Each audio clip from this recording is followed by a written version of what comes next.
4, 5, 6, 7, 8. Ok, nhịp 8 thứ nhất, tiếp tục nhịp 8 thứ hai chạy xuống. 7, 7, 3, 4, 5, 6, 7 và 8. Tiếp tục nhịp 8 số 3 rất đơn giản.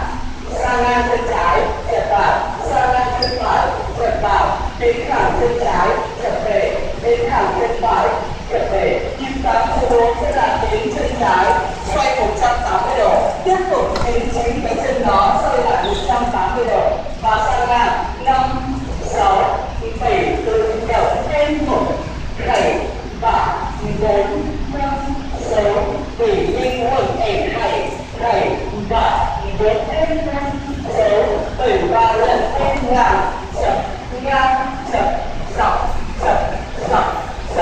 tiến, xoay, tiến lại xoay, ngang, chậm và ngang.